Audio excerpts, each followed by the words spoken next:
नमस्कार साथियों, कैसे हैं आप सब। आइए स्टार्ट करते हैं अपना revision of formulas of mathematics, जो कि हमें टीजीटी पीजीटी एग्ज़ाम के लिए बहुत काम आने वाला है। तो फर्स्ट पार्ट में हमने एक चैप्टर किया था रेशियो एंड प्रोपोर्शन, उसके बाद हमने सेकंड चैप्टर किया था जो कि आपका था सेट थ्योरी, और आज हम स्टार्ट करने वाले हैं कॉम्प्लेक्स नंबर से। तो आइए मेरे साथ सब रिवीजन पर ध्यान देंगे। तो रिवीजन में आपको क्या करना है, सारे फॉर्मूले लर्न करने हैं, समझने हैं। अगर आप इसका स्क्रीनशॉट ले पाओ तो स्क्रीनशॉट ले लेना है। तो आइए स्टार्ट करते हैं चैप्टर नंबर 3, जो कि है आपका कॉम्प्लेक्स नंबर। और ये रियल में आपके लिए बहुत इंपॉर्टेंट होने वाले हैं, क्योंकि यूपी टीजीटी हो चाहे यूपी पीजीटी हो, फॉर्मूला अगर हमें पता होगा तो क्वेश्चंस हम आराम से सोल्व कर पाएंगे। तो ध्यान से समझिएगा। कॉम्प्लेक्स नंबर, सबसे पहले डेफिनेशन, जो बेसिक डेफिनेशन है लगभग सभी को पता है कि कॉम्प्लेक्स नंबर में एक टर्म यूज़ होती है जिसको हम आयोटा के नाम से जानते हैं, और इसकी वैल्यू क्या होती है, √-1।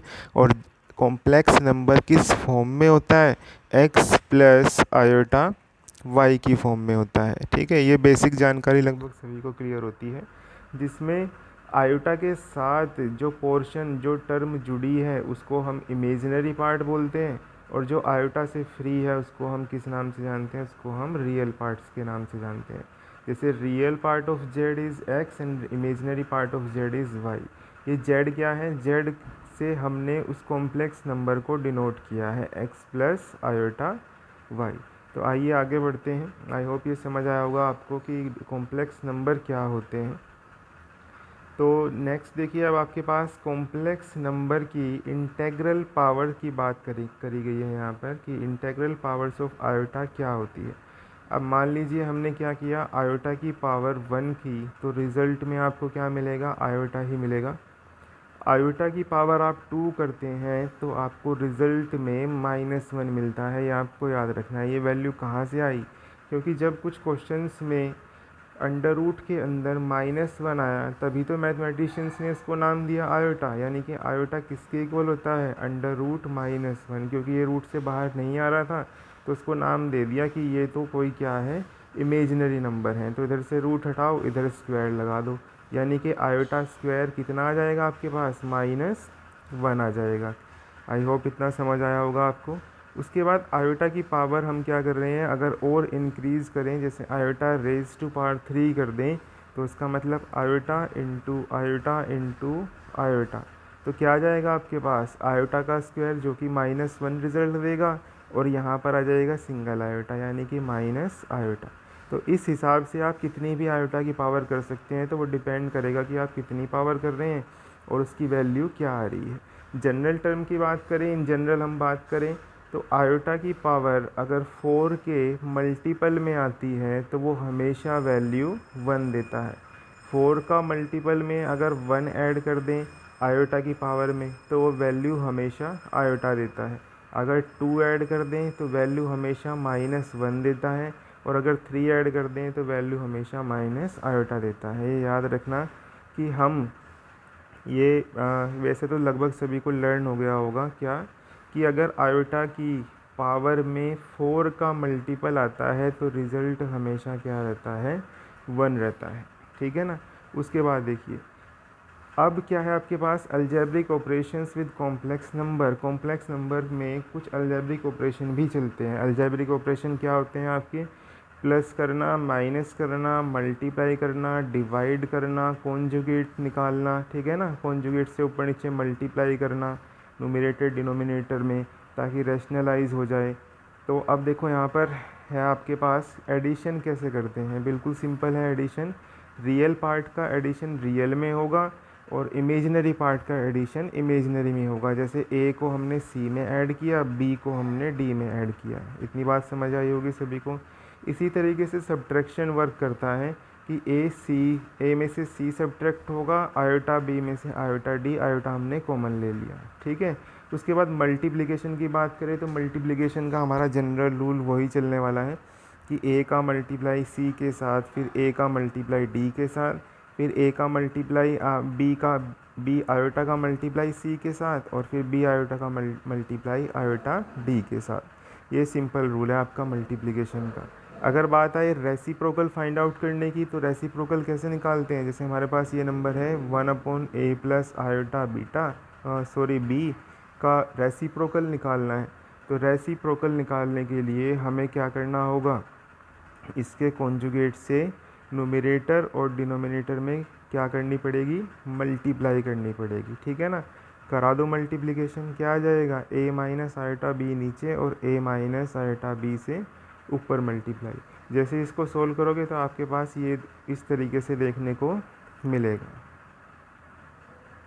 तो अभी आपने क्या किया? ये रेसिप्रोकल निकाला। रेसिप्रोकल ये किसका निकाला है? ये निकाला है आपने a प्लस आयोटा बी का रेसिप्रोकल, जो कि कितना होगा? 1/a plus iota B. लेकिन हम आगे इसको थोड़ा सा सोल्व करते हैं, जैसे अभी हमने किया ना, कॉन्जुगेट से ऊपर नीचे मल्टीप्लाई करा दी। इतनी बात क्लियर हुई जैसे यहाँ पर आपका किया हुआ है। फिर नेक्स्ट है आपके पास डिवीज़न। डिवीज़न में भी आपको वही सेम कॉन्जुगेट वाला प्रोसेस फॉलो करना है। ये हमने नंबर लिखा a plus iota b upon में c प्लस आयोटा डी, और c प्लस आयोटा डी का कॉन्जुगेट लिया, ऊपर और नीचे क्या करा दिया? मल्टीप्लाई करा दिया। उसके बाद है geometrical representation of a complex number. किसी भी कॉम्प्लेक्स नंबर को कैसे रिप्रेजेंट किया जाता है? जैसे a complex number z is equals to x plus iota y can be represented by point p those whose Cartesian coordinates are x and y. Refer to the rectangular axes ox and oy. Here x and y axes are usually called the real and imaginary axis. x axis को real कहा जाएगा, y axis को यहाँ पर imaginary axis कहा जाएगा। The plane is called the Argand plane, complex plane या फिर गॉसियन प्लेन। ये जो प्लेन बना है इसको आर्गेंट प्लेन आप कह सकते हैं, इसको कॉम्प्लेक्स प्लेन आप कह सकते हैं, इसको गॉसियन प्लेन भी कहा जाता है।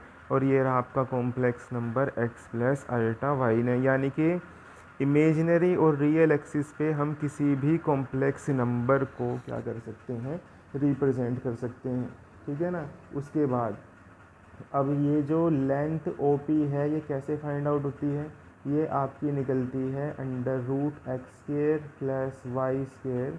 इसको एज ए फॉर्मूला लर्न करेंगे आप। ये इसको हम ये भी बोलते हैं कि हम इसका क्या फाइंड आउट कर रहे हैं? मैग्नीट्यूड फाइंड आउट कर रहे हैं। मैग्नीट्यूड मतलब कि जो रियल पार्ट है उसका स्क्वायर प्लस जो इमेजिनरी पार्ट है उसका स्क्वायर, और फिर पूरे का रूट आ जाएगा, ठीक है ना। ये जेड का क्या है आपके पास? मैग्नीट्यूड है। जेड क्या है हमारे पास? कॉम्प्लेक्स नंबर है।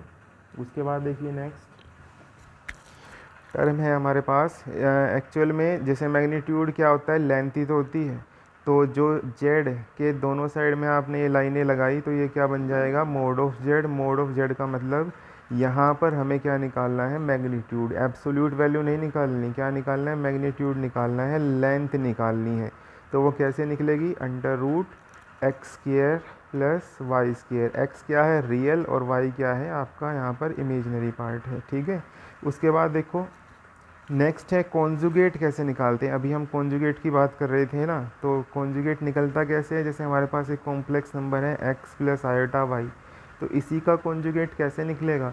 x minus iota y. हमें क्या करना है? सिर्फ जो इमेजिनरी पार्ट है उसके साइन को चेंज कर देना है। प्लस है तो माइनस आ गया, अगर माइनस होता तो क्या आ जाएगा?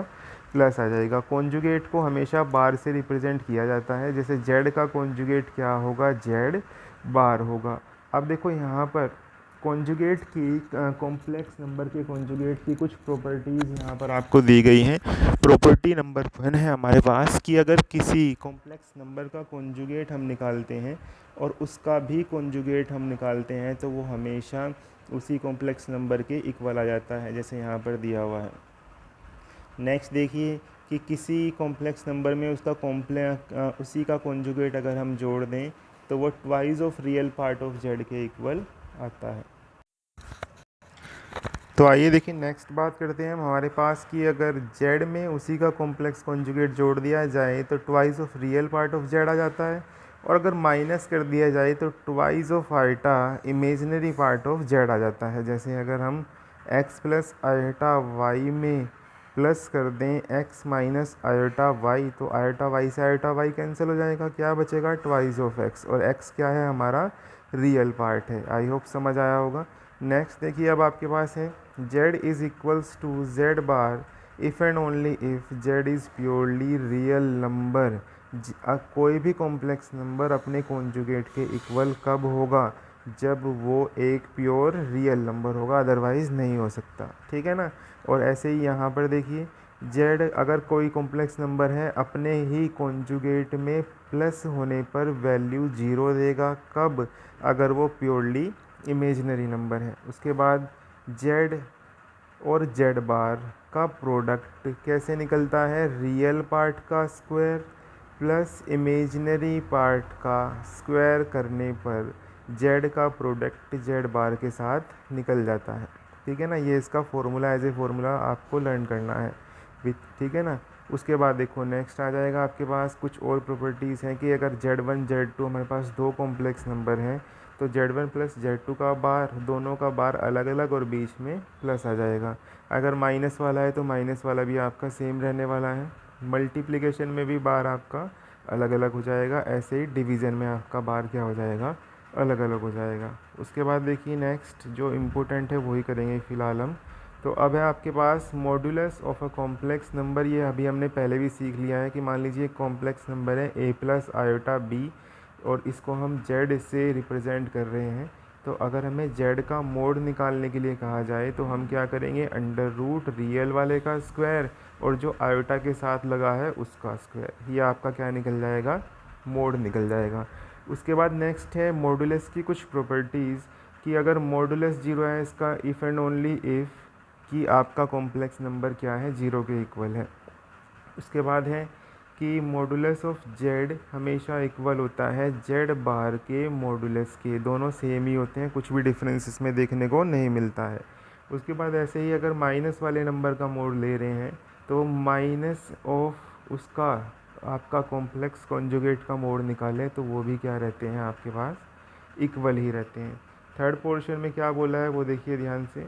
थर्ड में दिया है आपके पास कि रियल पार्ट ऑफ जेड हमेशा लाई करता है माइनस ऑफ मोड जेड के और आपका पॉजिटिव मोड जेड के बीच में। ऐसे ही इमेजिनरी पार्ट भी आपका इसी तरीके से लाई करता है और ये हम सीख ही चुके हैं कि जेड डॉट जेड बार किसके इक्वल होता है, मॉडुलस के स्क्वायर के इक्वल होता है। ठीक है ना।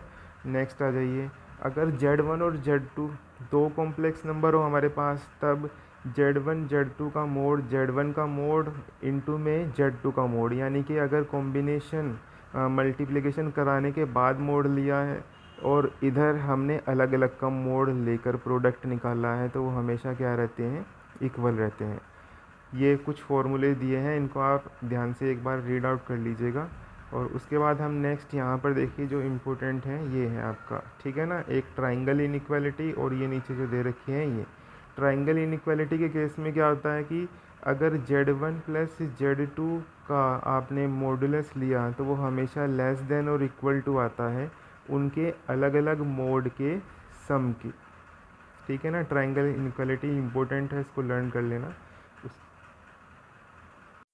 अब देखिए नेक्स्ट है हमारे पास polar form of a complex number. किसी भी कॉम्प्लेक्स नंबर को पोलर फॉर्म में लिखा जा सकता है R cos theta plus iota sine theta की फॉर्म में इसको लिखा जा सकता है, ये इसकी पोलर फॉर्म है। अगर हम बात करें आयलर रिप्रेजेंटेशन की, आयलर ने क्या रिप्रेजेंटेशन दिया था, या फिर एक्सपोनेंशियल फॉर्म क्या होता है, तो वही चीज़ है आपके पास कि ये आर तो आर ही रहेगा और ये जो आपका cos theta plus iota sine theta है इसको लिखा जा सकता है E raise to power iota theta. जैसे कि यहाँ पर देखो दिया है आपको कि E raise to power iota theta को क्या लिख सकते हैं, cos theta plus iota sine theta, ये आयलर रिप्रेजेंटेशन है।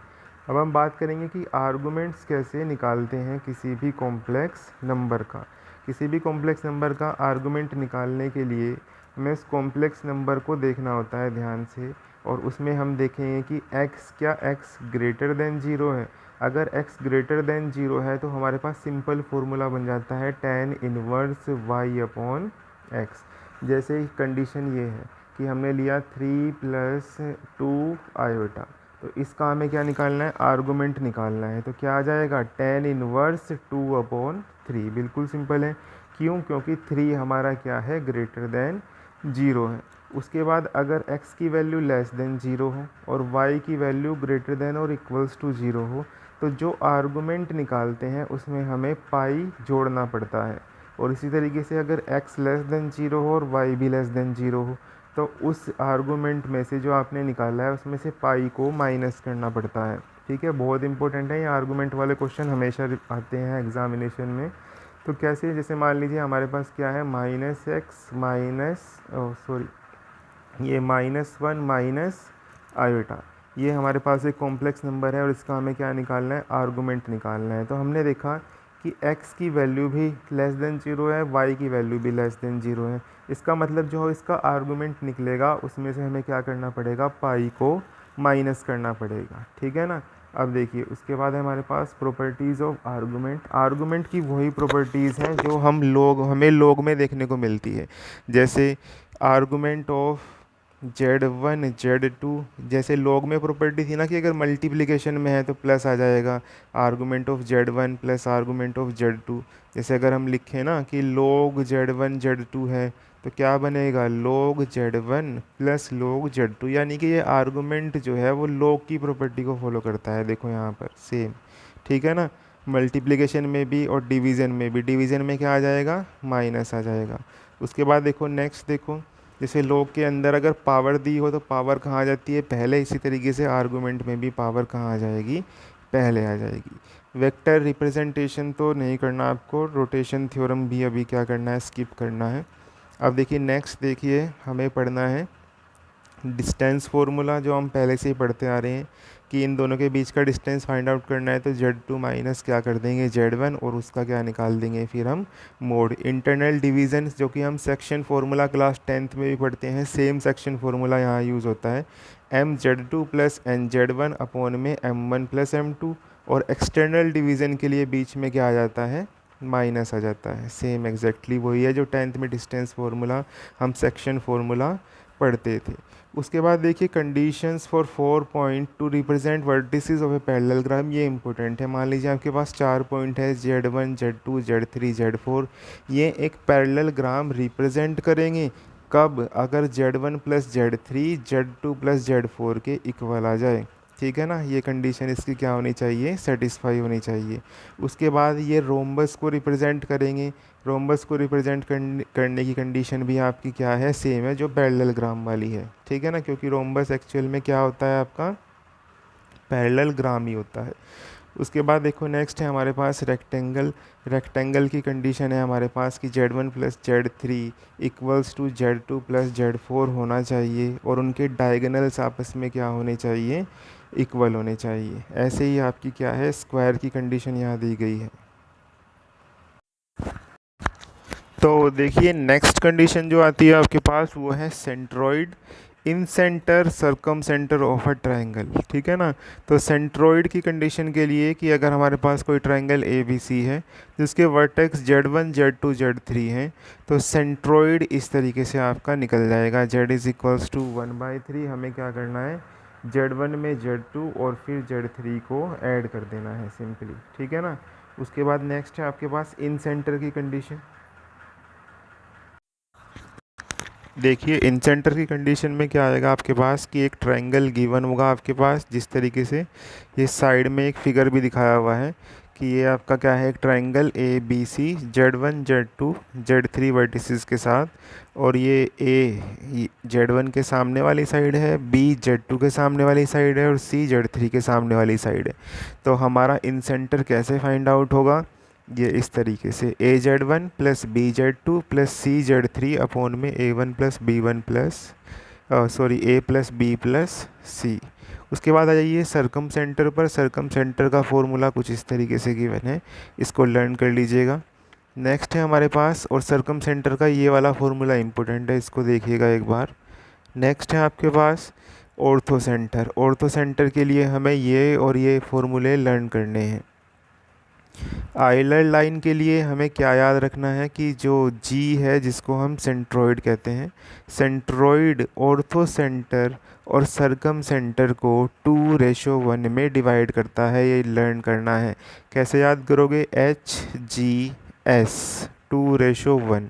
ऐसे लर्न कर लेना, HGS 2:1, यानी सेंट्रोइड जो है हमारा क्या करता है, सरकम सेंटर को और ऑर्थो सेंटर को 1:2 में या फिर ऑर्थो और सरकम को 2:1 में डिवाइड करता है।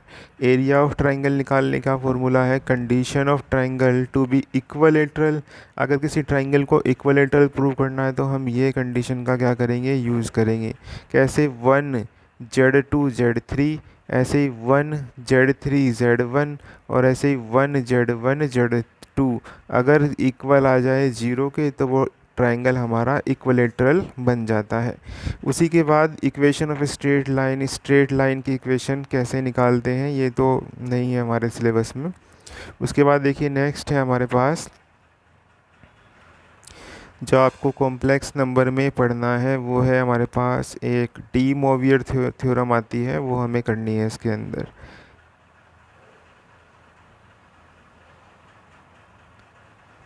और उससे पहले हम पढ़ेंगे square root of a complex number की, किसी भी कॉम्प्लेक्स नंबर का स्क्वायर रूट हमें कैसे निकालना है। तो स्क्वायर रूट निकालने के लिए नॉर्मली हमें फॉर्मूले याद रखने हैं कि अगर b हमारा ग्रेटर देन 0 है तो ये फॉर्मूला यूज़ करना है। फॉर्मूला क्या है, ये जो मोड z है ये क्या है, मॉड्यूलस, जो हमने ऊपर निकालना सीखा था। तो अगर b ग्रेटर देन 0 है तो ये लगाना है, अगर b लेस देन 0 है तो ये लगाना है। फॉर्मूला सेम ही है, ग्रेटर में प्लस आ जाएगा और स्मॉलर में क्या आ जाएगा, माइनस। बाहर हमें प्लस माइनस रखना ही है। ये है आपका क्या करना है, square root of a complex number. उसके बाद है De Moivre's theorem. De Moivre's theorem क्या कहती है कि किसी भी कॉम्प्लेक्स नंबर की अगर पोलर फॉर्म इस तरीके से गिवन है, cos theta plus eta sine theta, और उस पूरे की होल पावर n दे रखी है, तो पावर जो n है वो एंगल में क्या हो जाती है, मल्टीप्लाई हो जाती है। यानी कि क्या आ जाएगा, cos n theta plus iota sign n theta. इसके भी क्वेश्चन काफ़ी इंपॉर्टेंट है, तो थ्योरम को आपको याद करना है। ये थ्योरम कौन सी थी आपकी, डी मोवियर्स थ्योरम। अब डी मोवियर थ्योरम का यूज़ करते ही हमारे पास क्या निकल कर आते हैं, कुछ क्यूब रूट ऑफ यूनिटीज़ निकल कर आ जाते हैं। अब वो क्यूब रूट ऑफ यूनिटी क्या है, आप जानते भी हैं, 1 ओमेगा एंड ओमेगा स्क्वायर। ठीक है, इनमें रिलेशन क्या होता है, 1 प्लस ओमेगा स्क्वायर हमेशा 0 के इक्वल होता है, और ओमेगा की पावर 3 हमारे पास किसके इक्वल आती है, 1 के इक्वल आती है। यह है हमारे क्यूब रूट ऑफ यूनिटी। उसके बाद ये हमारे पास कुछ फॉर्मूले हैं, result involving complex cube root of unity. इनको स्क्रीनशॉट लेकर आपको लर्न करना है। और इस चैप्टर में एक और चीज़ बचती है हमारे पास, लोगरिथमिक, यानी कि किसी कॉम्प्लेक्स नंबर का लोग कैसे निकालते हैं। यह है उसका फॉर्मूला, जो कि 1/2 ऑफ लोग, क्या करना है आपको, मोड लेना है उस कॉम्प्लेक्स नंबर का, और साथ में आयोटा, फिर क्या करना है, आर्गुमेंट लेना है उसी कॉम्प्लेक्स नंबर का। आर्गुमेंट कैसे निकालते हैं, tan इनवर्स y/x करके। ठीक है ना, ये लोग निकालने का फॉर्मूला है किसी भी कॉम्प्लेक्स नंबर का। उसके बाद कल की वीडियो में हम करने वाले हैं क्वाड्रेटिक इक्वेशंस। अगर वीडियो ज़रा भी अच्छी लगे तो प्लीज़ इसको लाइक कीजिएगा और कमेंट ज़रूर कीजिएगा कि आपको वीडियो कैसी लगी है और नेक्स्ट टॉपिक आपको क्या चाहिए। वैसे तो अभी हम इस पूरी बुक का ही रिवीजन करने वाले हैं, कल का टॉपिक रहेगा क्वाड्रेटिक इक्वेशन।